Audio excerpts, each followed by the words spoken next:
External Affairs Minister of India, Dr. S. Jaishankar. He is accompanied by His Excellency Ambassador of India to the Russian Federation, Mr. Pawan Kapoor.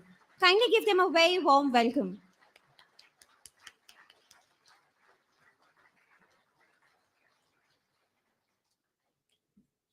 Good evening, ladies and gentlemen, distinguished guests and members of the Indian community. I once again warmly welcome each one of you on behalf of the Embassy of India. Honorable Minister, we are extremely delighted to have you amongst us today. May I now invite on stage Natya Rekha Studio of Nritya Sabha Foundation to perform the composition in Bharatnatyam style dedicated to one of the most revered deities of India, Ganesha. It is choreographed by Mr. Dimitri Zameev, an ICCR alumni who is a disciple of Leela Sampson.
Chamara Kanna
पुत्र विघ्न विनायक पाद नमस्ते पाद नमस्ते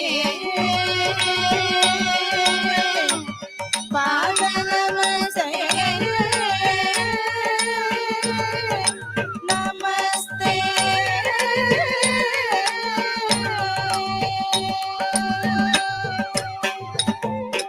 Takadimi takajonu takadimi takajonu takradagadargadom takradagadargadom takadimi takajonu takradagadargadom takadimi takajonu takradagadargadom takradagadargadom takradagadargadom targadom targadom targadom targadom takradagadargadom ta takradagadargadom tei takradagadargadom takradagadargadom ta takradagadargadom tei takradagadargadom takradagadargadom ta takradagadargadom tei takradagadargadom tam.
Thank you for that beautiful and energetic performance. Can we have a huge round of applause for the artist, please?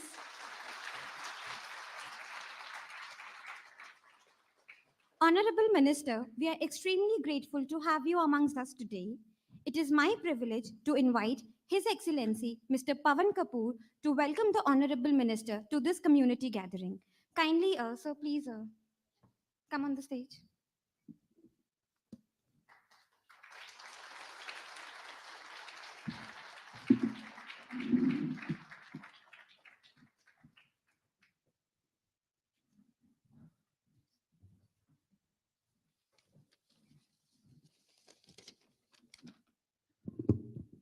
Honorable External Affairs Minister, Dr. S. Jaishankar, colleagues, dear friends, Glemenia Balshaya Chest, Privestovoch Vas Moskvia. It is a great honor and privilege for me to welcome our External Affairs Minister, Dr. S. Jaishankar, to Moscow. He's, of course, no stranger to the city, having started his career as a diplomat in Moscow in the late 1970s, and then having visited the city several times in different capacities. I personally recall his visit to Moscow in 1993 when I was a junior officer in the embassy, and he was a director in our ministry dealing with the region. I have since had the pleasure and privilege of working under his guidance and learning from him over several years, both during his time as Foreign Secretary and, of course, during the last 4+ years as Minister of External Affairs. Most of you would be aware about Dr. Jaishankar's key role in formulating and implementing the foreign policy of India under Honorable Prime Minister Modi. Many of you would also be aware of his amazing ability to firmly, yet politely, articulate India's position on world affairs based on our national interest. Video clips of some of his public interviews have not only gone viral on social media, but have been much appreciated all over the world, not just by the Indian community, but also by domain experts and ambassadors from different countries across. Dr. Jaishankar's 2020 book, The India Way, Strategies for an Uncertain World, has also been read and acclaimed by several foreign ministers, leaders, and global statesmen. And I can share a secret with you that his new book, Why Bharat Matters, is all set to be released very soon. It is therefore a matter of great pride for me to welcome the Honorable Minister to Moscow. I'm delighted, sir, that you have found time to address a small cross-section of our diaspora here. And I can also tell the distinguished audience here that the Honorable Minister has kindly consented to respond to a few questions also after his address. With these words, sir, may I request you to please address our community. Thank you.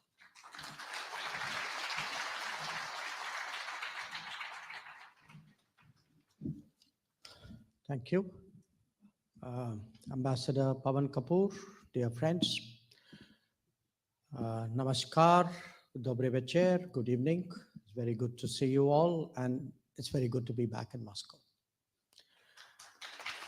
Now, what I often do, in fact, I try invariably to do when I travel out, is to meet representatives of our community, share with them how our relationship is doing.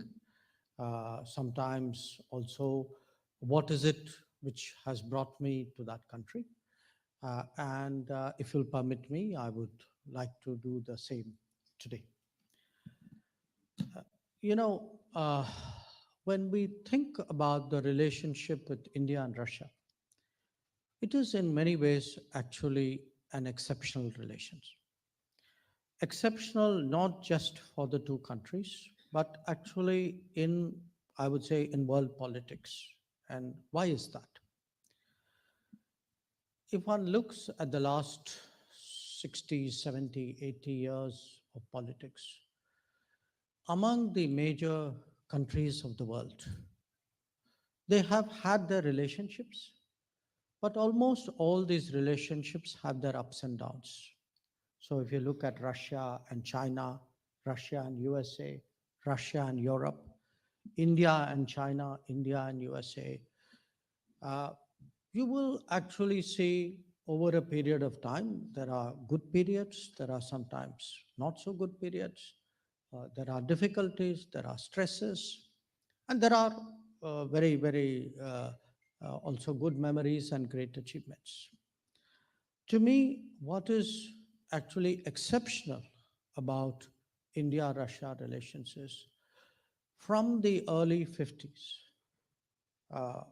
it actually for 70, 80 odd years, and there have been big changes in this period. This was a period when actually the Soviet Union became Russian Federation, among other countries. When actually big changes have happened in world politics, when Russia has actually transformed, India has grown. And yet, if there is one constant actually in world politics, it has actually been the relationship with India-Russia. So everywhere else, actually, you get the question when you look at any relationship, why has this relationship changed? I think we are the only two countries which have to answer, why has this relationship not changed? And I can think of many reasons. One, of course, that if you look at the map of the world, if you look at the continental mass, it is natural as two big countries of the central landmass in the world, India and Russia, have many things which bring them together. But I would say a second reason has been that perhaps more than many other countries, and we have to give tribute to all those who had that vision and that judgment, there was great care taken by the leaderships, by the governments, by stakeholders of different times to actually nurture, to look after this relationship. Ambassador referred to the early 90s. Now, I don't know, I'm curious, how many of you have been I'm not asking the Russians, how many Indians or people of Indian origin have lived here for more than 30 years? Okay. No, it's a good sample, okay? Now, those who have lived more than 30 years would remember, what some of the challenges of the early 90s, okay? But think back on that period, even then, the relationship was very steady. Even then, somewhere there was that belief that the two countries would care for each other, would look after each other, would make that extra effort. So I would make the point that this is today a relationship of exceptional steadiness and consistency. It is a relationship which has held firm despite all the turbulence in world politics over the last 40, 50 years. It is a relationship where the leaderships and the governments have made a great effort. But I want to make especially this point. It is a relationship with great sentiment and where all the stakeholders of the relationship, especially at a popular level, I would say, have contributed really to keep this relationship as warm and as friendly as it is today. So, it's not often as a foreign minister that I go to countries and I'm able really to look back from the time of independence at a relationship and genuinely tell the Indian community or tell the other stakeholders that a large part of it is actually due to the popular sentiment. And I can say this, that the popular sentiment is as strong it's strong in both countries. There is a kind of an X factor, you can say, in the relationship, which has actually been of great help to those who are building and trying to take it forward even today. Now, if one fast forwards and looks at the world today, I think all of you can see that the world today is very different from what it is 10 years, 20 years ago. And it will be very different 10 years from now from what it is today. Take India. We were 10 years ago the 10th largest economy in the world. Today, we are the 5th largest. I think in a few years, we will be the 3rd largest, hopefully beyond that as well. And, it's not just the size of the economy. If one looks today at the state of development, the influence and impact on the world. And in many ways, the Indian community abroad is actually the best testimony that if I have to explain to someone what has been the impact of India on the world, I mean, one answer for me would be look at the Indian community across the world. They themselves are the impact. They themselves are the change. That the contribution they make, the contribution the influence that they have, that itself is a sign of changing times.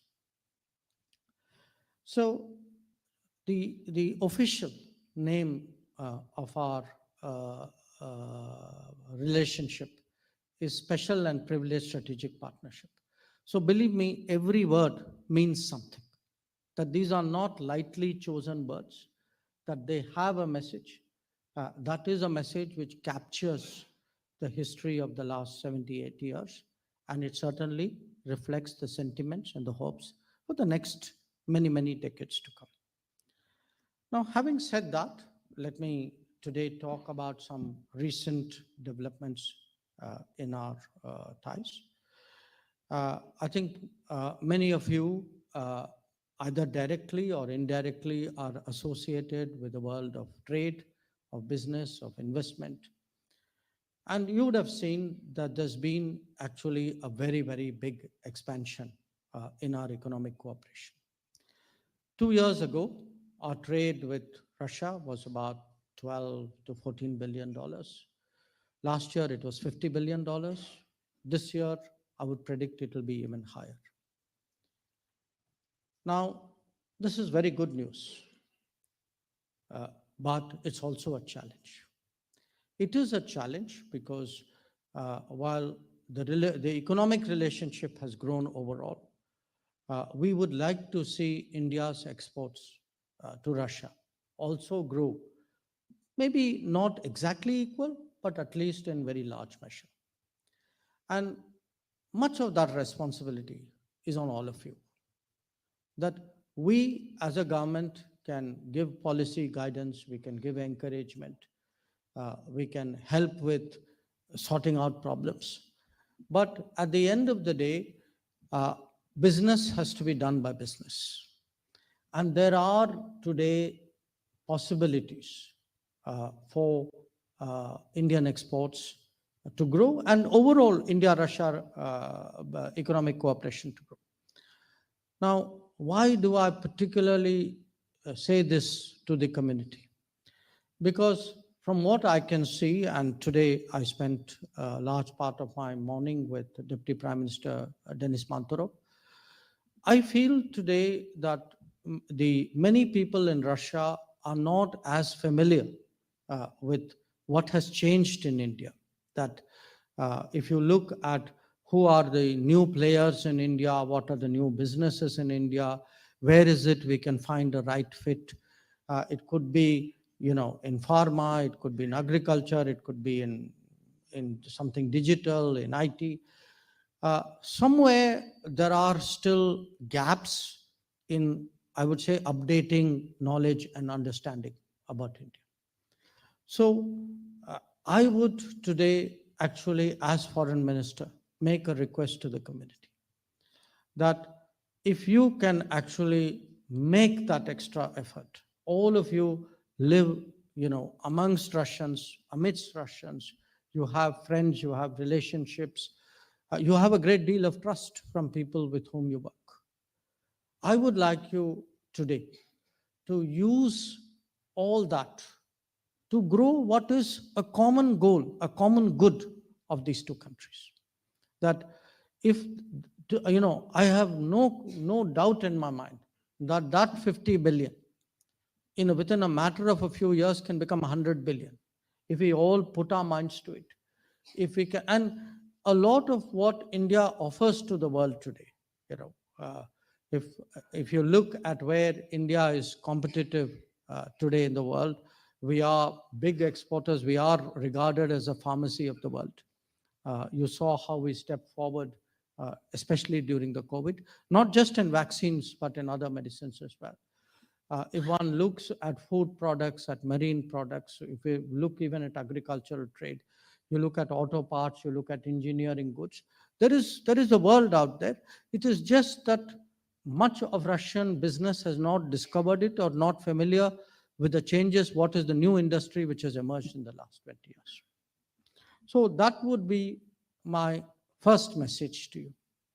My second message is actually in terms of larger societal interaction. As I said, the feelings of the people for each other has always been a very powerful driver of this relationship. So it's absolutely vital that we keep that strong and we keep that burning bright. And to do that, there is, a big sort of range of activities out there. It could be education, it could be tourism, it could be relationships of, different domains and civil society organizations with each other.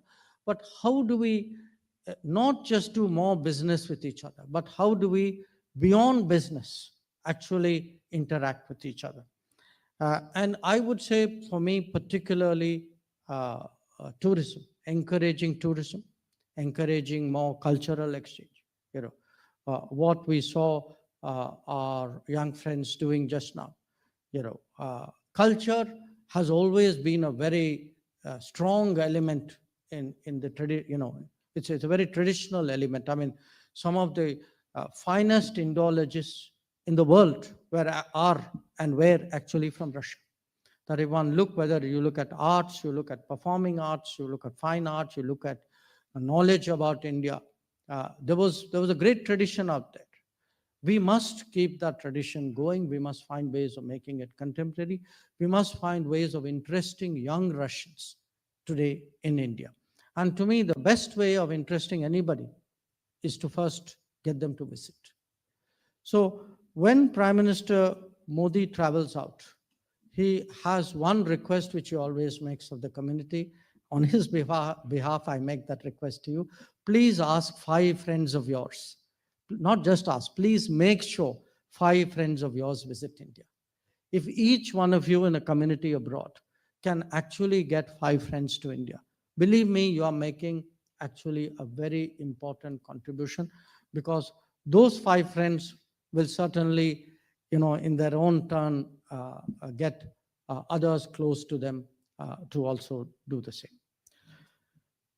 Now, where, my own foreign policy business is concerned, I just want to say, between us and Russia, things are very good, very strong. We are, we deal with each other very openly, very confidently.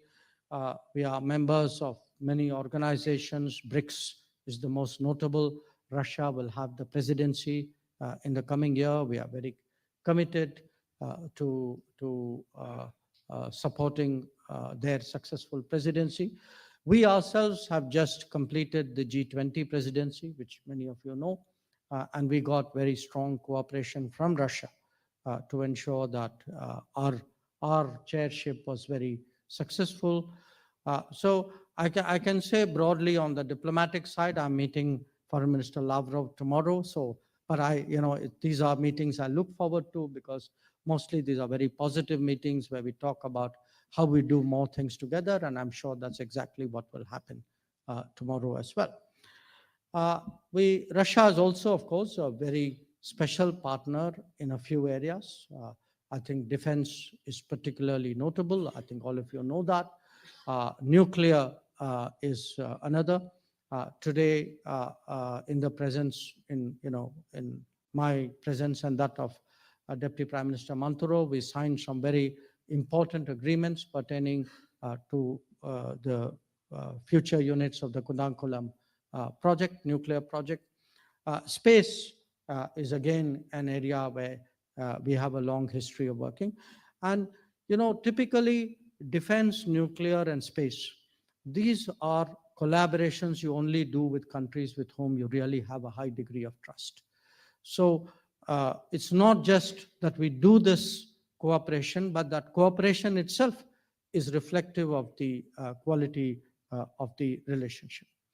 So having spoken about the relationship, let me also briefly say a few words about what is happening at home in India. I do want to, again, in this digital age, all of you are as connected as I am, So anybody who has access to a phone is instantaneously and immediately updated. So I know that.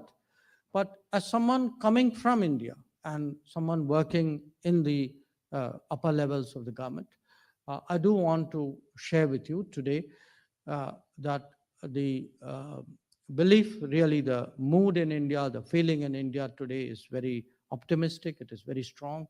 We have posted very good economic figures this year, especially the last 2 quarters, that today at a time when a large part of the world is struggling with growth, if you tell people that we are growing at 7.7%, you can see their eyes opening a little bit more. And it isn't, again, just the growth. I would say, for those of you who haven't been to India recently, or even if you go to India, many of us, I've lived abroad myself, so often when we go to India, we go meet our family, meet our friends, do our business, and come back. But as someone who travels a lot in India and can see the change across India, there is really, I would say, without exaggeration, an enormous transformation which is taking place there. And it is a transformation which most of all is actually driven by an embrace of technology that you see in India. That today, even if you go to a street vendor, selling tea or bananas or coconut water, they are more likely to ask you for payment through a QR code and a phone. Then they are likely, if you give them a note, they will not give you change, because they say, that's your problem, not ours. So, if you look today at financial transactions, you look at actually programs the government has done. That the fact that we are very confident in a fairly short time that every house in India will be connected to piped water. Every home in India would be given an electricity connection. In fact, there will be more homes. That in the last decade, we have constructed 40 million homes, and 40 million homes at 5 people per family means 200 million people today have homes, which they did not have 10 years ago. So if you look at the scale of change today in India, it is enormous. And the mindset itself is today, you hear much more interest today in skilling and innovation and starting your own business. In fact, if one looks today at loans which are given out, mudra loans, or even we give loans to even people who do their own businesses, and these are loans without security.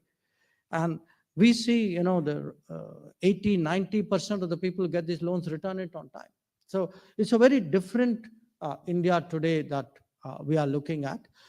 And we are very confident next year. There are big decisions that we as a nation have to make. We are very confident that those decisions would be made for the good of the country, keeping in mind our long-term future. So if I were, in a sense, to sum up what is happening in India, I would say there is a much stronger shift really today, shift both in intent and in confidence towards a more Atmanirbhar Bharat. And by Bharat, really it is, a term I use for a country, for a society which is far more aware of its own traditions, culture, and heritage, which is capable of taking very independent positions, which will actually really chart its own way in the politics of the world. So I do want to say, the motherland today, the sense, the feeling, the confidence levels are very high. But since I am here today in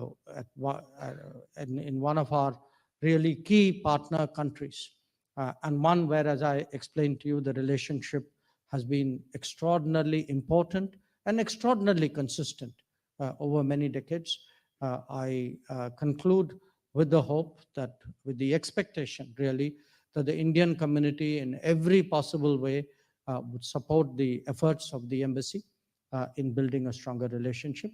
Once again, I thank you for taking the time to be here today.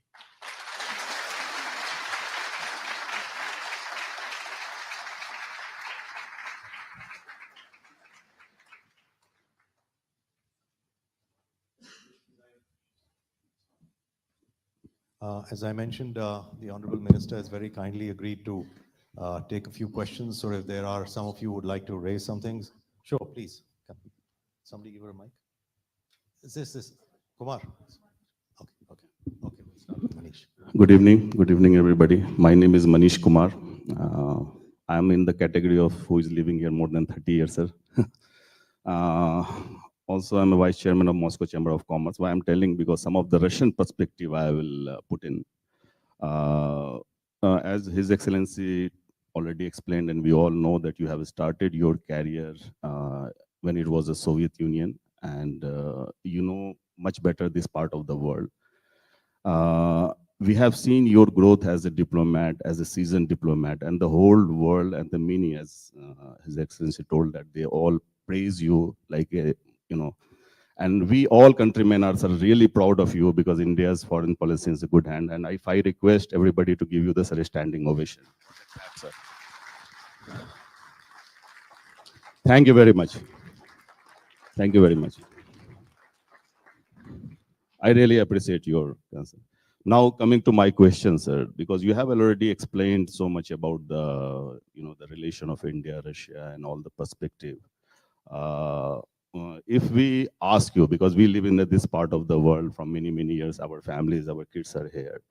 So how would you see the India-Russia relationship down the time after 5 years, when the geopolitical situation worldwide changing very dynamically, and the situation where we see the Russia only as a strategic friends or privileged partner, or we can see on the some more global arena.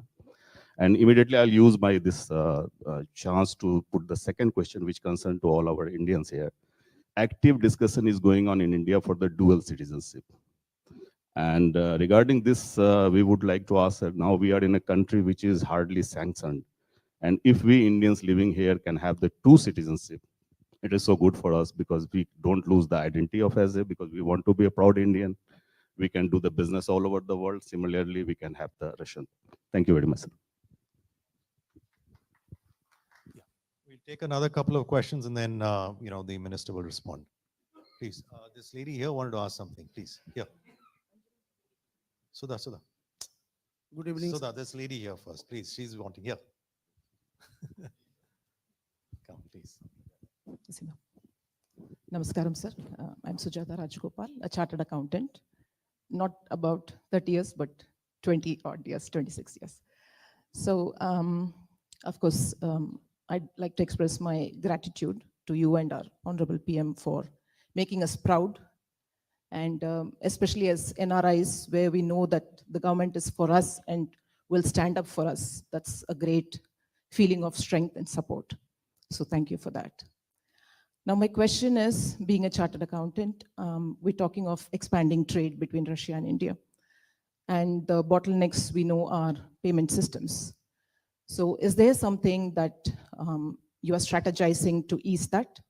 And are we looking at rupee ruble convertibility without dollar as a mechanism? Thank you. One more. Yeah, Dr. Soma, please. Thank you. Good evening, sir. I'm Dr. Somasundaram Subramanian, shortly Dr. Soma. I'm a cancer surgeon and a cancer survivor. I'm living here also for 34 years, studied in Soviet Ukraine, then did my medicine and all my training here. I just want to answer to one of the points you did mention,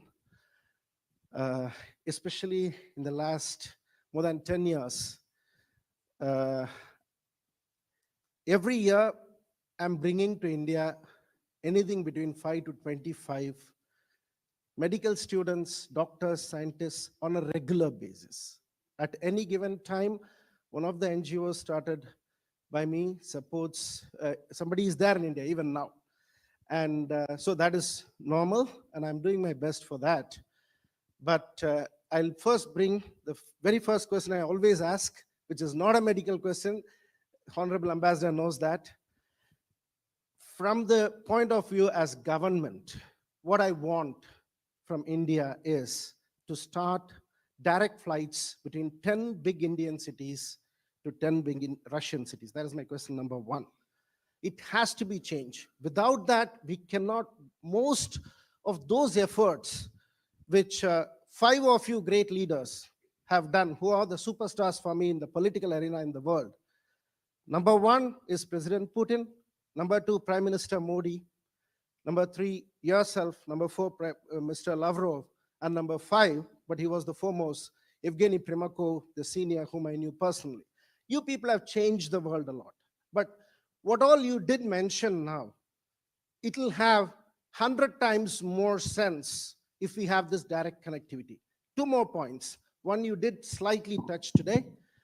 That is, both India and Russia, we are nuclear superpowers today. But both our countries are not nuclear medicine superpowers. As a cancer specialist, I'm telling you, this country is producing top-notch materials which the nuclear industry of this country gives, which is even today being used by American and Canadian hospitals, which are not available in this country and in India. It is pathetic and unacceptable. I'll stop here. If you'll give me time later, I'll give you more questions. So Thank you. let me respond, and I will keep my answers short in the hope that you'll all keep your questions short after that. So So, first of all, India, Russia, where do we see it 10 years from now? Look, uh, India and Russia are major powers. Okay.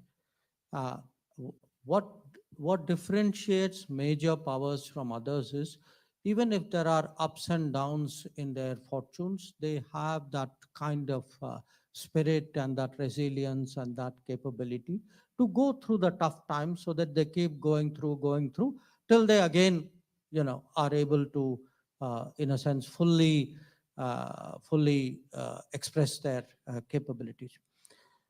Given the kind of picture, the analysis that I did for you of the last 78 years, I have no doubt that this relationship will get stronger. Because, I mean, I'd actually put it to anybody. Is there today actually, has there been in the last 70, 80 years any big problem between India and Russia?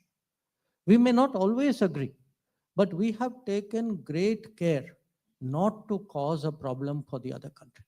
Now, not all countries do that, you know. So, so I think if we continue to show that sensitivity and that wisdom, which we have done in the past, I'm very sure that this relationship will only grow from strength to strength. And I think even in the last few years, I see, frankly, for example, a greater Russian focus on Asia. And I think that is partly one reason why our trade has grown so much in the last 2 years. So I'm very confident that that direction, and certainly I will endeavor to work in that direction where the relationship will keep going. On the dual citizenship, I get that question a lot. I understand why I get that question. Uh, it is a very complicated issue, particularly for a country like India, because there are many aspects. There are economic aspects, there are legal aspects, there are security aspects to this. About 20 years ago, we found a kind of a middle ground, okay, and the middle ground was the OCI card. For the moment, the middle ground is the solution, which is the available solution. I know from the community, and I understand from the community why there is an interest, because there are more people abroad, their stakes in India, their investments in India, their relationships in India have grown. So it is a matter on which between, I would say, the NRI, PIO community and the government, I expect that conversation to continue. on on the payment system, but before the payment system, you actually made one remark. The remark was that we stand up for Indians. You know why we stand up for Indians? For a very, one is a matter of pride. You cannot say I'm a rising power, I'm a big power, I'm influential country if you do not look after your people, because that is the test. It's like a family. If a family has to have respect, that family must learn to take care of all its members. If they get into trouble somewhere, if somebody falls behind, somebody stays apart, it is our duty to take care of that family. That kind of sentiment guides us. But it's also a fact today that because so many Indians and people of Indian origin work abroad, that responsibility is very much higher. That there are actually today 3.5 crore, 34, 35 million Indians and people of Indian origin working abroad or living abroad. So there are very few countries who have that responsibility. So for us today, and half of them are actually still Indian passport holders. So we take that responsibility very, very seriously. Certainly, I can tell you, Prime Minister himself, because in his own experience prior to becoming Prime Minister, he had in his travels a very strong connect with Indian community abroad. It is something from day one. If you remember, one of his first forays outside the country was actually to go and, in the USA, you had Madison Square Gardens. Every place that he has gone to, he has made it a point to interact with the diaspora. And that has been our consistent kind of approach. On trade settlements, what will happen? Common currencies are very difficult. But I can, in fact, we're already seeing a situation where countries either have a agreement, between I have currency A, you have currency B, we do trade settlements in both or one currency. I can see a situation where, the reliance on the traditional currencies, it's not just dollar. I mean, a lot of countries, for example, used to do the trade settlement in Europe. So there will be more direct settlements because for a variety of reasons, sometimes non-availability of other currencies, sometimes because for political or other purposes, use of third currencies become problematic. So once a system works, if let us say, if we have settled on one or mutual currency for a few years, whether thereafter the world changes or not, our habits will continue. So I can see that actually growing, and certainly where India is concerned, we are today very keen to propagate UPI, to propagate rupee, use of rupee card. We would like Indian platforms, Indian mechanisms, Indian currency in a way for settlement to have greater international acceptance. So that is sort of part very much of India's growing stature in the world. On direct flights, today all airlines in India are privately owned. Okay. Now, when they are privately owned, obviously they will respond to where there is demand. So the days when government directs airlines to go somewhere, those days are behind us, because that kind of direction to an airline actually is not good for an airline. I mean, any of you who are in business, you would not like to be directed by the government how to do business and with whom to do business and where to do business. So I would say today, if there is a strong demand, from the community, and I'm sure you're all very knowledgeable, influential people, you know how to make your demands felt at the right quarters, do approach the airlines, because the airlines do respond. I've seen in the last 2 years a number of new destinations, which have come up between India and that particular country or that particular city. The Indian aviation carriers are themselves today in an expansion mode, which is quite different from how it is in much of the world. Most airlines are today trimming back. But we have actually the largest number of planes which are under order are from India. So I expect the possibilities to be there. I mean, I'm sure all of you would certainly make your interest known. Certainly from the government side, I mean, we would, I would find it much more convenient to come on an Indian, carrier to Moscow or to other cities rather than go through the Gulf or go through other options.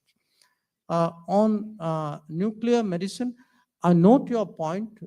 As I said, what has happened is there are, the nuclear, for example, is today a very strong sector. Okay, if I view it in terms of the volume of the business, but I think there are many aspects today which we tend to miss out because over the years we have not been as focused on each other as we could and we should be.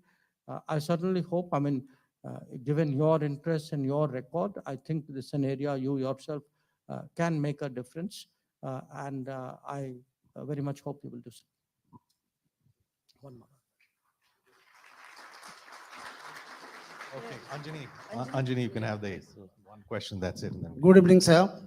Sir, we are very thankful that you have given a very contentful address to the Indian community. I think it is the first address when you become the foreign minister to the Indian community in Russia. So we are very thankful to you. Sir, I'm Anjani Kumar Das, more than 30 years. I am also the president of Overseas Bihar Association and promoting Indian culture in Russia. Sir, I have one question which you have already touched upon. Due to the geopolitical situation, Indian businessman and Russian businessman are facing the payment, local payments, as you are telling the rupee and the Mir card or something, but still we all request you to please expedite this process, because the tourism and other people are facing a lot of problem. When we go with the Russians, there is a problem in the payments, local payments. They have to take cash and all these things. So our sincere request to expedite this process so that the tourism and other process can be expedited. Thank you, Mr.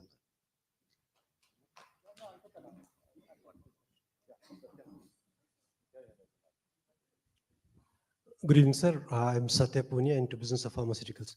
I don't have a question. In fact, I just have a suggestion. What is the biggest barrier between Russia and India? It is the language barrier. And to my surprise, I see that in Indian schools, they are not teaching Russian anymore, Russian as a language. They're teaching French, Spanish, though I don't know how much connected we are with these languages. Russian? Well, I'm talking about private schools, and I tried hard to find He has a point. Yeah. The Russian language teaching has decreased, Yeah. relatively speaking, in Indian school. That is a fact. Yeah. And I say this because, I mean, from my own children's experience and my own memory, but Same here, same here. I was looking Yeah. for my son so that Yeah. he could learn Russian in schools in India, and I could hardly find I- any. I can tell you some schools, Yeah, but yeah. That's just a suggestion, okay. yeah, right? Okay, one more from the gentleman there, and then we'll wrap it up there. Yeah, come, please. Good evening, Your Excellency, and the esteemed members of the Indian community. So I'm Shivam, and I'm a trade lawyer turned into a businessman. I'm young, and I have a question: that is there any progress on the free trade agreement between the India as well as Eurasian Economic Zone? Because since you Okay, have discussed Sure, about the sure. yeah, sure. I'll give you update. Okay. So on the payments, look, right now is a very unusual situation. Okay, we all know why it is an unusual situation. But the fact is, even in an unusual situation, we are trying today to find ways by which banks deal with each other. A lot of it is, frankly, lack of familiarity. That actually banks don't know enough banks on that side. People are unclear what is happening. And you know, you are from the business world. If you don't have a full picture or you don't have confidence, people hold back. So I would say today that actually those of you in the Indian community who do business, who have banking relationships, who know people at both ends, can, if nothing else, educate people about, you know, what are the risks, what are the banks, which are the, you know, good banks, which are the safe routes. I mean, I think you can make a contribution out here, but we have been, we have through various ways, have been trying to find solutions to the payments problem. The fact that today we are doing a trade of 50 billion will tell you that we have not been unsuccessful in that regard. But I would certainly recognize we can frankly do with a lot of help. That I would like, as I said, just as I would like the Indian business community to identify more export opportunities, I would also request you, please help Russian businesses to understand actually the whole payment side, and maybe on the Indian side also, because you know they will ask their main clients in Russia to actually help them to understand what is a very unusual situation right now. On the Russian language, I think it's a well taken point. We have actually, you know, for me, it's a general problem we face on foreign languages, that what is happening, India is growing. India's exposure to the world is growing. Number of Indians traveling to the world is growing. Indian businesses are growing. But our understanding, our training in foreign languages is not keeping pace with that. I see this as a drawback. And I would say, again, you know, if any of you in some way, my children many years ago, obviously, studied in a school where Russian was taught in Delhi. So if there are ways by which through your own efforts you can contribute to that in some way of strengthening teaching, especially of, you know, Russian language, and it is I would to a Indian student, you know, anybody, for example, studying Sanskrit, it's a very logical language to take on as an additional language. I mean, most of us, at least who came here in the embassy, we kind of went through that language training for a year and a half, and we actually used our the Sanskrit grammar as a reference point to learn Russian. But I would encourage you, and again, if people feel there is business opportunities, there's a career, there will be more interest in learning Russian. And the last point on EU FTA, yes, there was for a variety of reasons, I would say the negotiators did not meet. But today, when I met Deputy Prime Minister Manturo, we agreed that early next year, our negotiating teams will meet. So I expect by the end of January, hopefully, that the in-person negotiations will start.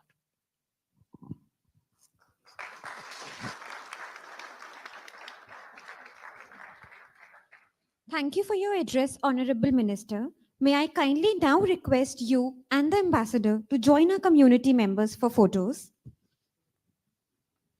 Now, I will invite the members seated in row 1 and row 3 to come to the stage for a group picture with the Honorable Minister and the ambassador. Our ushers are present to help you. Kindly return to your original seats after the photograph.